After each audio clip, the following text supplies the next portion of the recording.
Okay, here we go.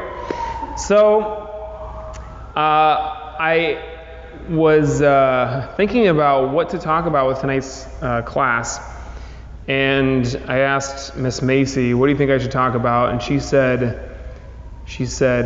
me, we were texting, and she sent me like a whole page-long paragraph text about how it's like, you know, when you're trying to practice and you feel like you're not really getting it and you don't really appreciate what you're doing and what the progress is that you're making until you kind of step back and you finally recognize it for the first time, and it's like a boiling frog.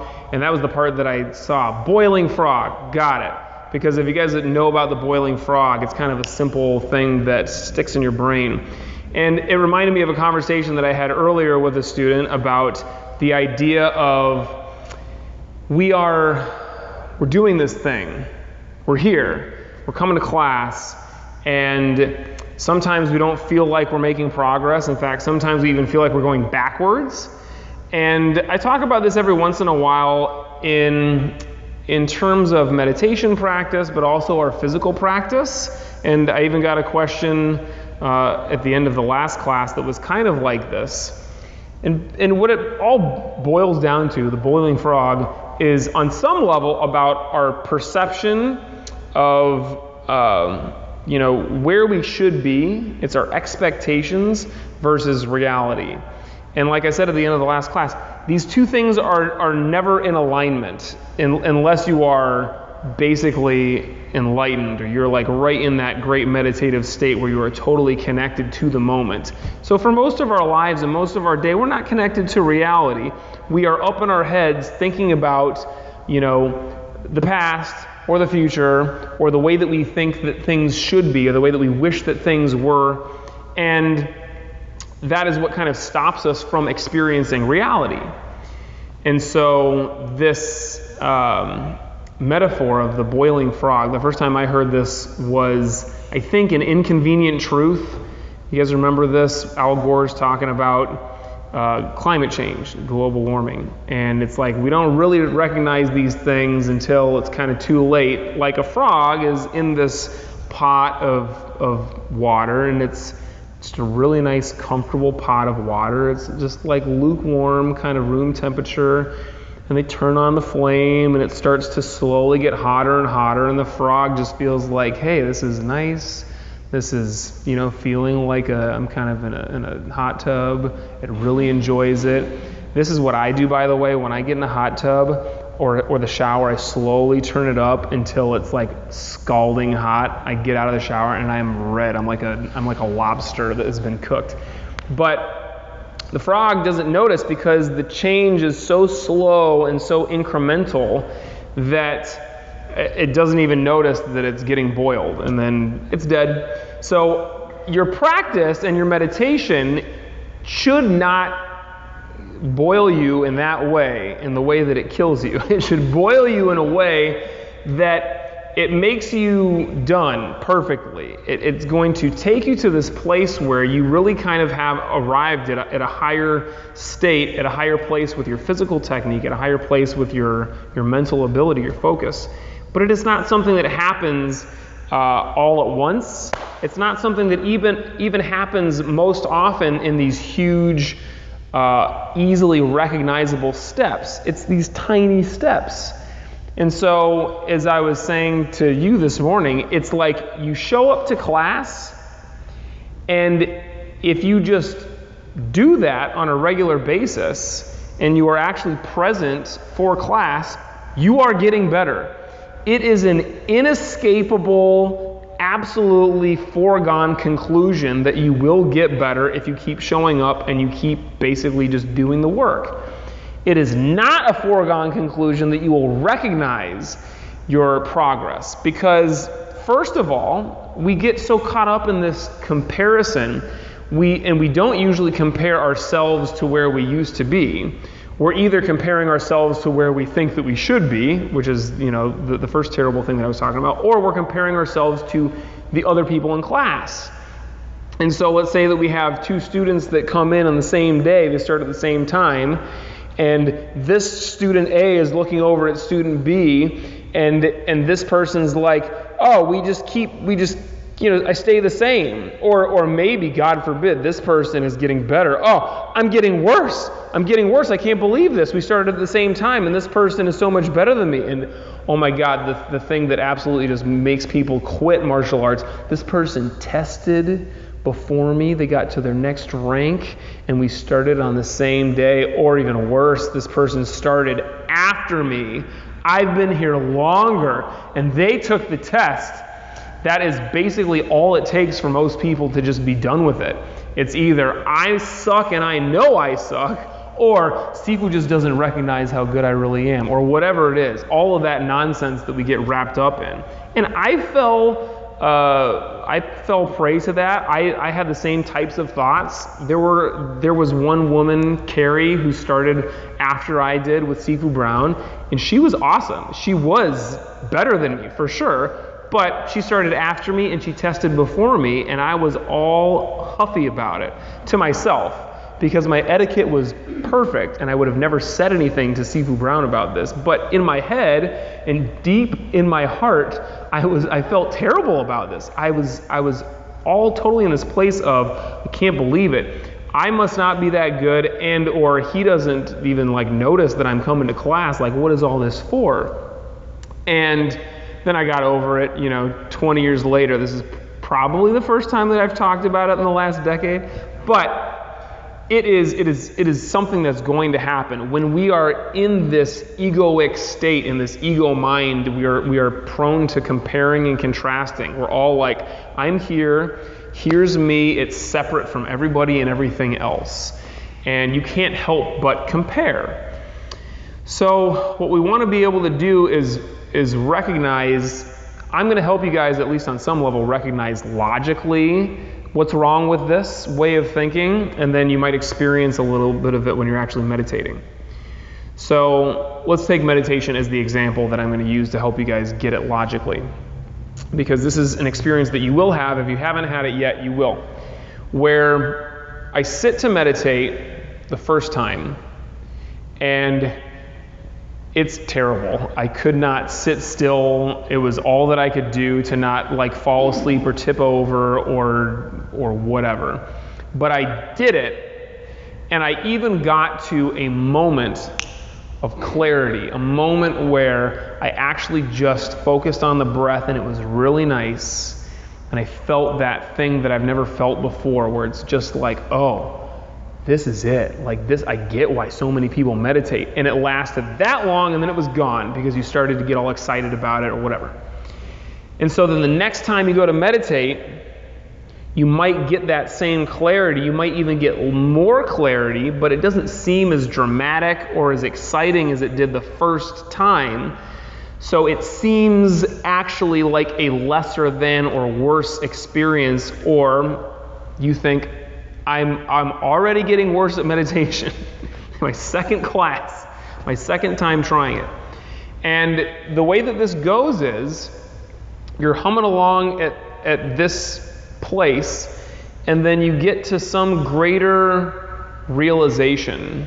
The greater realization is, in the case of meditation, I'm not talking about I sit there and I realize the oneness, or I have some kind of huge philosophical understanding. I mean, I have an understanding of, oh, I've been sitting here thinking the whole time, and that's not what I'm supposed to be doing. I'm supposed to just be breathing and letting these thoughts go and not being attached to them.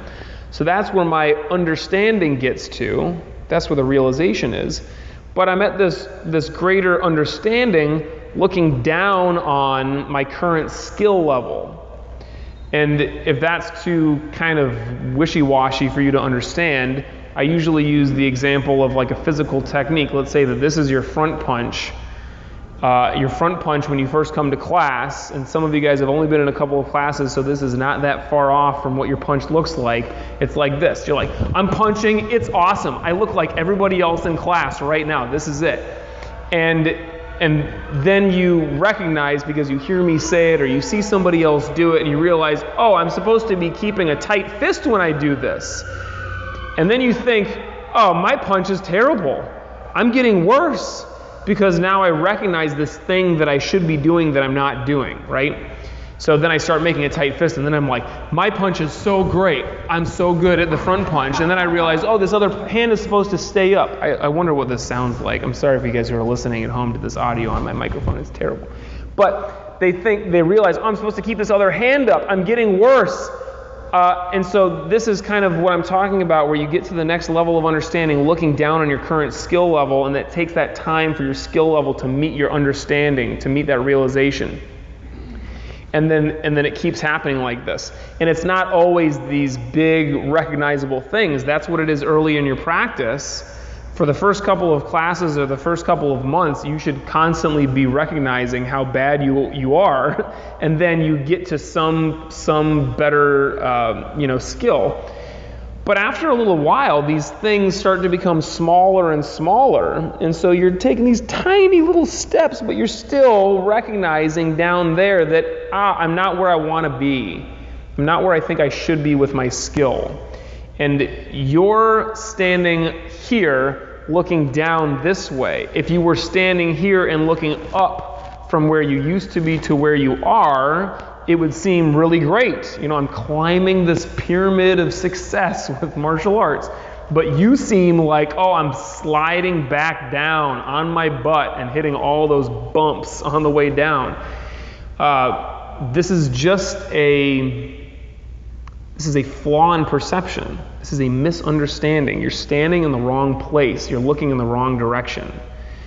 So these gains, you're going this way, even if it seems like you're not, and even if those gains are super tiny, and even if you can't feel it, that's you like the frog being boiled.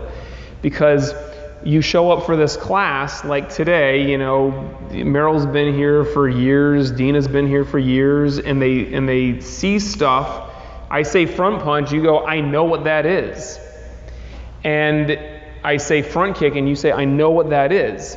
And on some level, we kind of, become a little bit complacent with our technique, and we think, okay, I already know that. It's hard to see the improvement that you're making, but even just throwing the technique over and over again is improvement. You're getting it sharper, you're getting it cleaner, you're getting it to be out of your head and in your muscle memory, in your body. And those are the little things that it's very hard to recognize. And we can quantify this in practice. If you were to, for example, videotape yourself today and look at it a year from now, you would be so embarrassed about how you looked today. I swear to you. Your perception of it is you look back and you think, I was always this good. The truth is, you came to your first class and you were like sidestepping in a circle when you're supposed to be going, there and back. And yeah, fix these cameras if you need to. Did I put myself right back in the middle? I'm that good. So this is all about what we're seeing versus what is real. What we're feeling versus what is real. You're the frog boiling, and you feel like things are nice. You feel like this is great, this is comfortable. And you don't even recognize when it gets to that tipping point of it's boiling and I'm going to die. You don't recognize that tipping point in your practice oftentimes until it's a ways back, and you if you were to actually look at that videotape of yourself, or you were to spar, I'm a yellow sash and I'm just trying to get sparring. But then one day, I've been in sparring class for a while, and a brand new yellow sash comes in, and I spar with them, and I kind of clean the floor with them a little bit, and I realize, I think I actually used to be that person who was getting the floor cleaned with them, by everybody else. And now I'm the person who's doing the cleaning. This is a nice place to be. But that's not usually your understanding or perception, because you're up there comparing yourself with the other people who've been there as long as you. Or like I was explaining this morning, like if you're newer, that means that almost everybody is better than you. And so if you're comparing yourself to other people in the dojo, it's impossible to feel good about that. So you don't do that. And you'll notice that the same thing happens out there in the rest of the world. If you're comparing yourself to all of these other people, this is one of the reasons why social media is actually so terrible is because you're looking at all these people who are only posting all of the most perfect, like fun and good-looking, well-lit, perfectly framed portions of their life, and you're like, man, my life sucks. I don't look that good. I don't feel that good. I don't have all of the things that this person seems to have. Well, the reality of that person's life is the same as the reality of all of our lives. It's not that perfect cookie cutter, manicured reality. So this perception that we have, how do we get that to match reality? This is the key. And the only time that happens is when we are not in that ego state. The only time that we can actually connect to reality is when we are in this moment. We're not up in our head thinking about where we were or where we're going. We're not in that, anxiety or all that. We are just totally here. And so in the dojo, we have this great opportunity when you're practicing with a partner. Now, sometimes you'll notice you're practicing with a partner and you're thinking, oh, I just screwed that up and my partner thinks I'm an idiot. But when you're really just there with your partner, you're attacking or you're defending or you're doing push hands and Tai Chi, you're just there connected with that person, you are in the moment. There is no room for all that nonsense in your head. And we try to get to this place when we meditate. I sit and I breathe, and when I have a thought of any kind, I let it go and I just come back to the moment. I come back to the breath. In that moment of that breath, there is no judgment, there is no comparison. You can try to compare, this breath to the last breath. This was a bad breath, the last breath was better. But ultimately, if you're just there with the sensation of the breath, you're good. That's it. Like that is you. That is you on a deep, real level.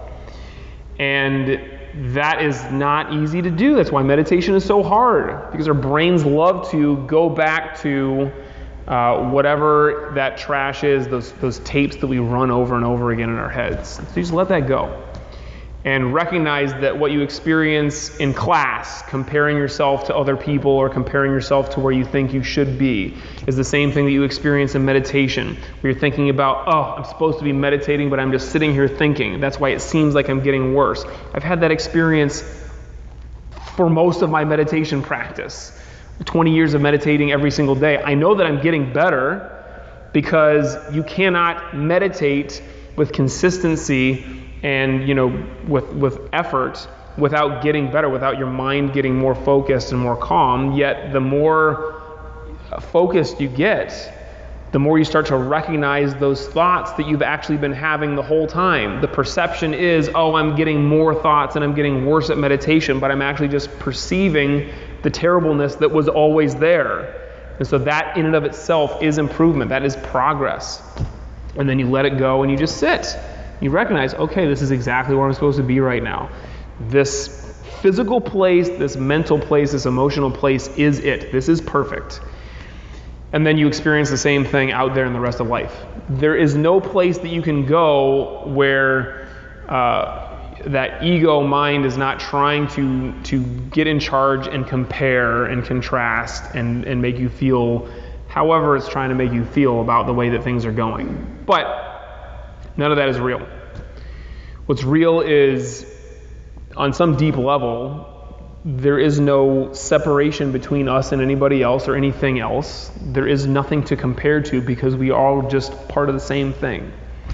And this is what we try to get to with our meditations, this is what we try to get to with our practice. And you might not make it there for a long time, and you might never make it there. And if you don't, that's perfect because you're exactly where you're supposed to be. So what I've been playing around with lately is I noticed that my ego is kind of there at the front and center doing the things, in charge, so to speak, way more often than I want it to be. And what I used to do is I used to kind of beat myself up about it. I used to get upset. I used to not accept that I have an ego and this is what it does. But now I'm playing around with this idea of, okay, I recognize that's my ego doing its thing. I'm going to let it do its thing. That's not really me. I'm back here. I'm trying to associate my consciousness and my identity. I'm trying to identify as that thing that is deeper than beyond the ego. And it can be here, and it can be perfect and totally complete exactly the way that it is, and still have an ego, and the ego can be out here doing its thing. And I recognize this, and I say, you go, ego, you go do your thing, have fun.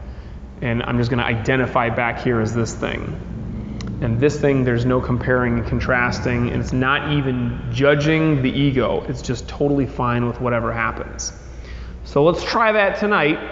Sit comfortably.